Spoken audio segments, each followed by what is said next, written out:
Hi, welcome to Season 3, Episode 2, as we begin to explore the first book of Samuel. And if you watch the first session on the overview and introduction of some of the themes and issues that we have to grapple with to explore these texts, you'll note that right away, as soon as we open the first verses, we face some of these challenges. So let's look at the first couple of verses, and then you can see up on the screen I have what I call our table of contents, a summary of each of the chapters, and see what some of the issues are as we begin this book. So the first verse is a long, detailed description of a new character. New in the sense of if you're reading the Bible through, you've never met this character or any of the people we're about to meet before. So there was a certain man of Ramathaim, a Zuphite from the hill country of Ephraim, whose name was Elkanah, son of Jehoram, son of Elihu, son of Tohu, son of Zuph, an Ephraimite. So who is he, and why do we need to know so much detail about him? And as readers, are we already supposed to know what the hill country of Ephraim is? Are we supposed to know what a Zuphite is? Are we supposed to know what Ramathaim is? Are we supposed to know any of these characters? We'll explore that in a minute. Let's just go another verse or two. He had two wives. The name of the one was Hannah, and the name of the other Penninah. Penninah had children, but Hannah had no children. Sounds like a folk tale already, doesn't it? Once upon a time, there was a man who had two wives. And it carries a certain amount of folk tale style to it, as we'll see. It's a very stylized introduction of the man with his description, and the two wives with great contrast. One more verse. Now this man used to go up year by year from his town to worship and sacrifice to the Lord of hosts at Shiloh, where the two sons of Eli, Hophni and Phinehas, were priests of the Lord. So, are we supposed to know what Yahweh or Lord of hosts means here? Is that a term we're supposed to be familiar with? As we'll see in a moment, it's the first time in the Bible if we're reading it in a linear way. Are we supposed to know what Shiloh is, which is an important place, but it's only mentioned here without any description? Are we expected to know what that's about, or even be familiar with it at all? Are we supposed to know who Eli is? Are we supposed to know what priests of Yahweh mean? Where would priests of Yahweh serve? What do they do? What was their function? Did they get paid? So many questions arise, and the text provides no answers to any of these things. So we either have to assume, with whatever evidence we have, that the audience is expected to know something, or expected to know nothing. But what something? As readers, what can we expect we can know about this story already that the original audience might have known? So that's one of the issues we have to look at here, is what's the relationship between other texts in the Bible, as we explored briefly last time. Now let's look at the table of contents and note something that ought to raise some questions for us in these first chapters. So we have here the story of Elkanah and his two wives, and none of these characters are mentioned again after this story ends in chapter 2. So Hannah, Elkanah, Penninah are in chapter 1 up to 2:20, and then never mentioned again by anybody, even though Hannah, the song she sings in chapter 2 is echoed, according to Luke, by Mary's Magnificat in Luke's Gospel, chapter 1. But that's for another day. Then we get the birth of Samuel and his judgment on the house of Eli in the name of Yahweh. So we get negative characters of Penninah here, who disappears, Elkanah, whose character we'll explore in a minute, and Samuel, who, shall we assume readers know who Samuel is? It's hard to imagine not, but maybe this is their first hearing about Samuel. So we hear about Samuel's birth, and we hear about his divine encounter with Yahweh in the night, and we hear that Yahweh has chosen him. Meanwhile, we hear about Philistines going into battle. Are we supposed to know who Philistines are? Is this supposed to be familiar? Oh yeah, the Philistines again? Or is this a new experience that we're hearing about for the first time? In the midst of it, Eli's sons are killed and Eli dies, and we don't hear any more about them either. At the same time, the Ark of God is captured. Are we supposed to know about the Ark of God? They haven't seen Raiders of the Lost Ark, have they? But have they read the book of Exodus or any of the Torah? We don't know, do we? We'll explore that more when we get to chapter 4. Then we hear more about the Philistines, and there's this humorous section where the Philistine god Dagon, whom the audience and authors certainly don't believe is real at some level, it's a statue they're talking about anyway, and then it does battle with the Ark, and the Ark is victorious, as we'll see. So there's some humorous elements here about these symbols of each people's, the Philistines and the Israelites' religious iconography. There's no image of Yahweh, but there is this Ark. And then, humorously, there are images made of tumors, or hemorrhoids in some translations, which makes it even more amusing. And then the Ark travels around for a while, seemingly all by itself, led by lowing milk cows. And then we get to the story that starts to fill fill in what we might expect here. Samuel's sons are corrupt, and he encounters Yahweh, who warns him of the ways of the king, and we meet Saul, and Samuel anoints Saul as king, and we get into the monarchy story. So what do these first chapters have to do with the story of Samuel, Saul, David, and the Israelite monarchy? Especially right at the beginning, what does this story have to do with it?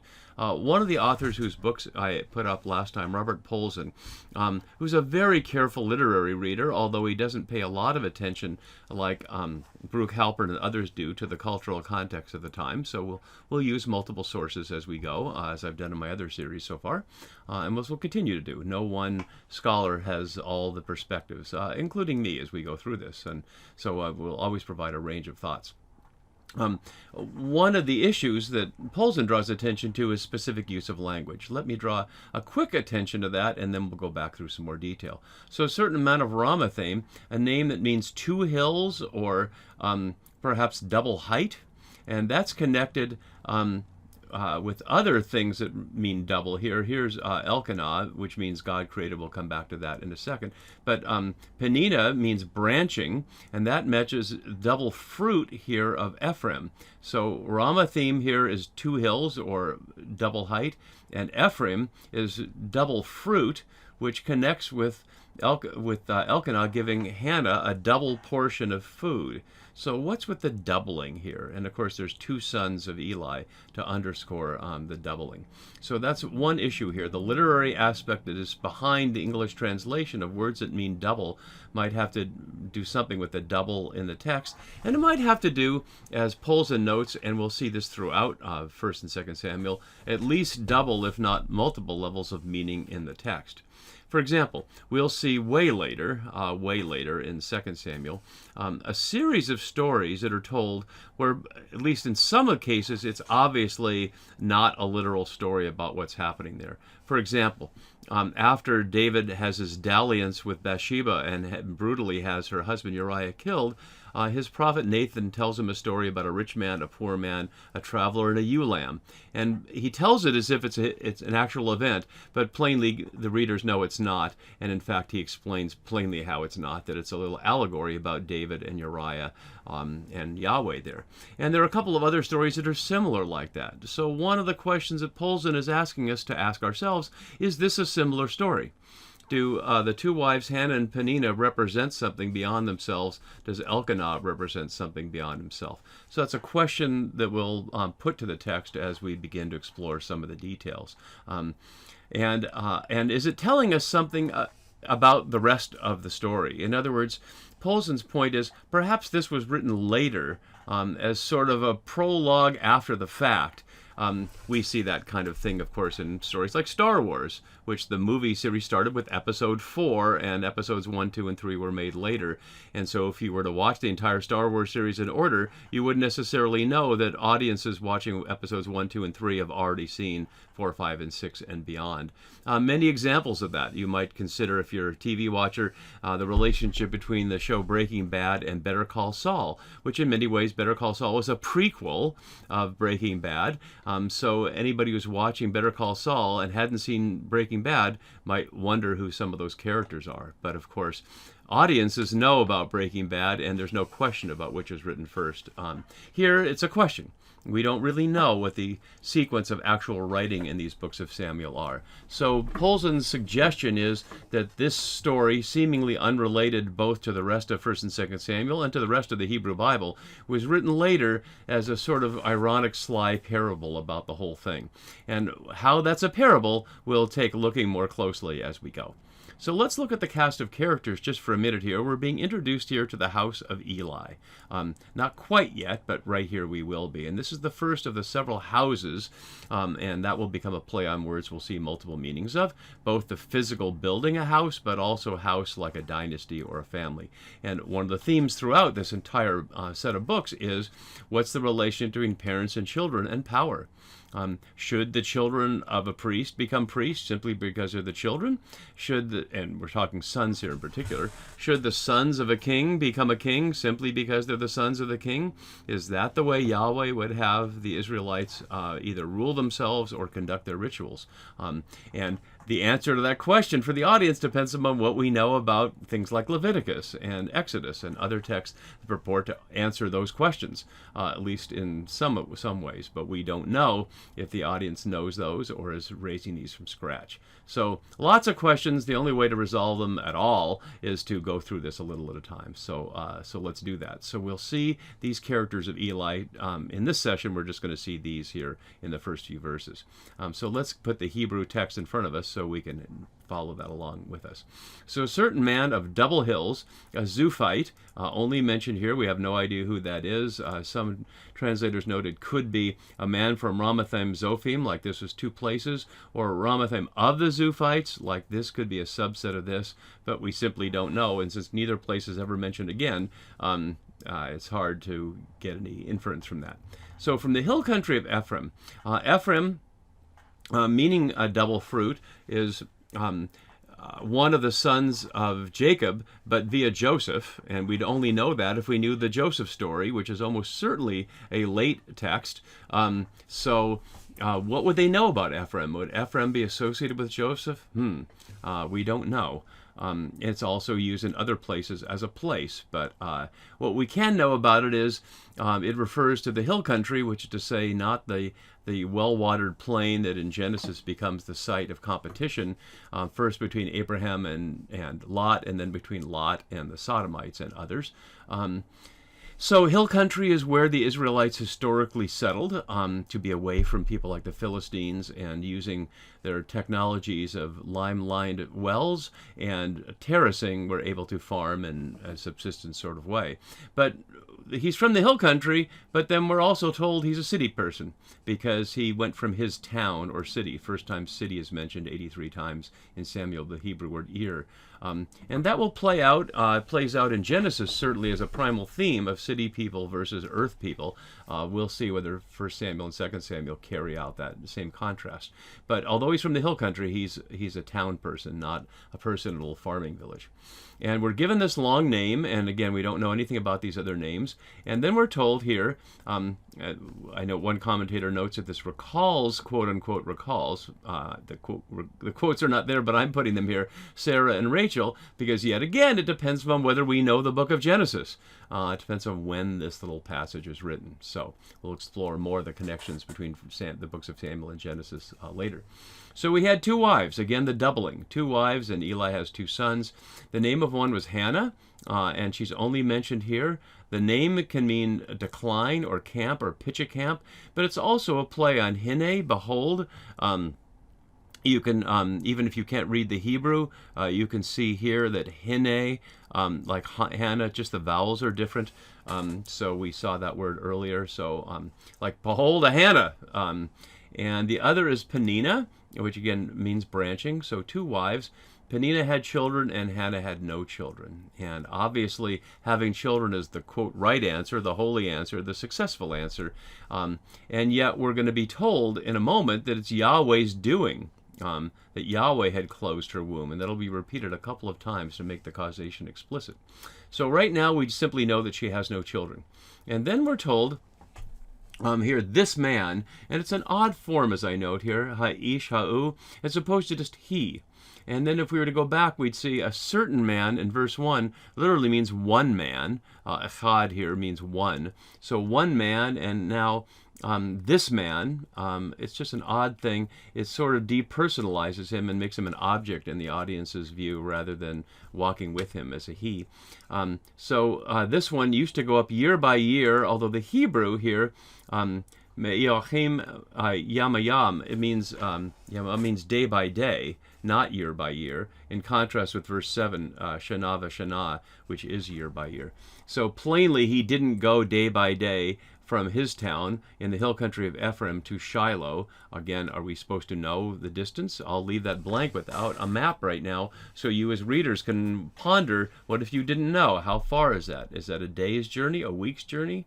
Why Shiloh? Why is he going there? So many questions that we can't answer right now. But he used to go up day by day is the phrase, which is to say for particular feasts. Does he know about specific feasts? Only if he's read the book of Leviticus or Exodus, and we don't know about that. So he'd go up day by day from his town to worship and to sacrifice to Yahweh of hosts. This is a particular title. It's a military title for Yahweh, Yahweh Sabaoth. Here, Sabaoth, you can see, literally Lord of the armies or the heavenly armies. It's the kind of thing you see in Luke chapter 1 when the shepherds see the heavenly host in the sky like a divine army. So why the military image? Why the sacrifice to the Lord of hosts as opposed to Yahweh Elohim that we hear in Genesis or some other title? Don't know the answer to that. And was he the only one sacrificing at Shiloh? Well, we learned right here that Eli and his sons were priests of Yahweh at Shiloh. But what the place is there, is it just an outdoor shrine? Is there a building? Is there an office of the priesthood? We know nothing about any of that. So he has two sons, Eli has two sons, Hophni and Phinehas. Hophni is only mentioned here. Phinehas is a name that will be used elsewhere. It is last mentioned here in the end of Judges as a son of Aaron. Our reader's supposed to know that. We noted last time the number of connections between books of Samuel and Judges, and I have this little chart here that shows some of them, although it's only some because there are so many. This chart would be really long, and I didn't want to belabor the point. But many examples of this where if we've read Judges, then we would hear echoes here that we wouldn't hear otherwise. So he used to go up to worship, and we hear that Eli and his sons were priests, and one day when he was sacrificing, he gave portions, presumably, of the sacrificed meat, although it doesn't say that, to his wife Penninah, and to all her sons and daughters, and which is the first thing we're hearing about this. We heard that she had children, but all her sons and daughters, like it's a gigantic multitude, in contrast to Hannah, who has no children. And it says he gave her a double portion in the NRSV, but the Hebrew literally, mana achas apayim, literally means one portion face, which makes no sense in English. And as Sumura commentator here notes that it uses the Hebrew dual form, which is a form different than singular or plural. That's in some languages in Hebrew for like two eyes or two ears or two nostrils, things that come in pairs, feet, hands. So you use a particular form that implies a double. So one portion face here in the dual form implies something that's doubled as a figure of speech. So he gave her double because he loved her. And love is strangely not a word we hear much in the first book of Samuel. It's right here, and then not till chapter 16. And we'll see the question of love and David when we get to that point. So he loved her and gave her a double portion, though the Lord had closed her womb. And it's explicit causation here, but with no explanation why. And what is the relationship between these? That he loved her, though or but Yahweh had closed her womb. Does it suggest Yahweh doesn't love her? Well, he's going to open that same womb in just a minute. Why it's closed, we don't know. But that's obviously a problem. The word for room, rechem, here has multiple meanings, including compassion, which is an interesting point here because one of the things about Elkanah is he compassionate or isn't he? Curiously, although there are many issues of people having children in the Deuteronomistic history, obviously kings having sons and that succeed them, womb is only mentioned here in the entire Deuteronomistic history, although 26 times in the Masoretic text, which is the Hebrew text of the Hebrew Bible. And not about Sarah, but about Rachel, and this generically in chapter 20, as Yahweh having closed wombs. So Yahweh, the one who can open wombs and close wombs, but here we're not told any reason why. And then we hear about Penninah, and it's all negative, and it's highlighted over and over again in language of what a problem she is, arousing our compassion, opening our womb, if you will, to feel for Hannah. So let's look at some of the details. So she's immediately described here as rival or Saratah, tormentor. It's used in Jeremiah 6:24 as labor pains. So she's set up to be their antagonist, perhaps like the Gentiles, the non-Israelites, the people of the land, like the Philistines. We'll see in just a minute about that. Used to provoke her, and notice it's repeated again here. The phrase literally from Alter's translation is torment her sorely, or to vex her with vexation, highlighting the repetition in the Hebrew you can see there. So an ongoing pattern, that's provoke her severely, to say just ongoing, she's just tormenting her. and irritating her, using a different word here, literally a word that means thunder, only used in Ezekiel, elsewhere in the Masoretic text. So she's thundering at her and provoking her and taunting her day after day, year after year. And this is literally year after year, Shana v'Shana. So for years, we hear that Penninah is taunting and harassing Hannah over the fact that Hannah has no children and Penninah has a large family. And so now we hear that at least Hannah, if not Penninah, also went with Elkanah to the house of the Lord in Shiloh. We had only heard here that he went up. This man used to go up, but now we find out as a surprise that the women went up too. If we were to know Deuteronomy and the requirements for going up, it would only be for men, for male Israelites. So the fact that he's bringing his wives, or they're choosing to come, it doesn't say he brought her. It says she went up as well. Maybe it's just her own impulse, and we'll see in the following chapter she has a relationship with Yahweh that we don't hear that Elkanah has directly. So after all this torment and torture, because of that, explicitly the causal relationship, Hannah wept and would not eat. So despite the double portion, she won't have any of it. And we get to the key point here, which is where we're going to stop in this verse for this session. Her husband, or her man, Elkanah, said to her, and 3 why questions. Hannah, why do you weep? Why do you not eat? Why is your heart sad? And then a question that is at least rhetorical, since there's no answer here. There's no answer to any of these questions. Am I not more to you than 10 sons?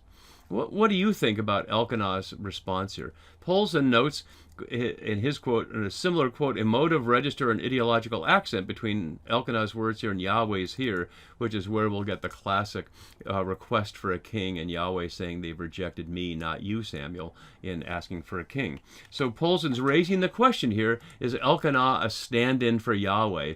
And is the question, am I not more to you than 10 sons, a stand-in for am I not more to you than 10 kings? Sons being a common euphemism for kings, as in Psalm 2, when Yahweh says, I've made you my son, and you are now the king over the Gentiles in Jerusalem. And the phrase son of God, which we'll see much later. Do we see this as positive or not? I note that different authors see it differently based on different perspectives. So Lillian Klein here, in a feminist commentary in the book, sees all of these questions as falling under the psycholinguistic category of verbal attacks that may be bearing verbal abuse under surface signals of tenderness and affection, claiming tender, loving care for which the recipient should be grateful, but in fact the recipient will more likely be burdened with a second layer of hurt, which leads to confused misery and confusing guilt. So taking a psycholinguistic approach. And yet here's Rachel Gilmore, also a woman, describing Elkanah's words as kind words. But let's think about it for a moment of what he's saying and what he's not saying in a text that emphasized womb as compassion. The why questions. If you're Hannah, are you consoled by your husband asking you why? As opposed to loving you, hugging you, comforting you, saying I'm with you no matter what. He's asking for some rational explanation. And yet, shouldn't he know? Has he not been there for these years, watching his other wife harass Hannah all this time? How could he not know? What does that tell us about Elkanah, that he's asking, why do you weep and why do you not eat? We as readers know exactly why, that Penninah's been provoking and irritating and harassing her. So Elkanah seems to be plainly completely out of touch, as we'll see Eli is in the next couple of sessions. So the women are in touch with their feelings, so to speak, and the men are not only not in touch with their own feelings, but not in touch with their women's feelings. A problem then and now. So why do you weep? Why do you not eat? Why is your heart sad? And am I not more to you than 10 sons? The 10 sons here, echoing ahead to Jeroboam, 10 pieces of a garment representing 10 tribes.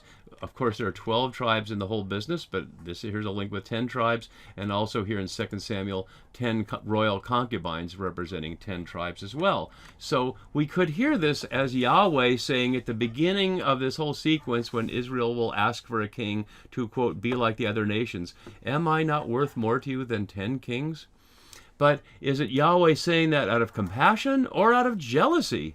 Out of not paying attention to Israel? Is this an ironic portrayal by the author, that if this is meant to be a little allegory and Elkanah's a stand-in for Yahweh, that Yahweh's problem is Yahweh's not paying attention to how much Israel's enemies and rivals are provoking Israel by not having a king in the land of Canaan? Well, those are complex questions, and to explore them, we'll have to continue through this first chapter. So I hope you're leaving this session not overly confused, but at least with an eagerness to figure out how we can determine whether this story is simply about what it appears to be about, or is a clever euphemism for everything that follows. To be continued. See you next time. Bye-bye.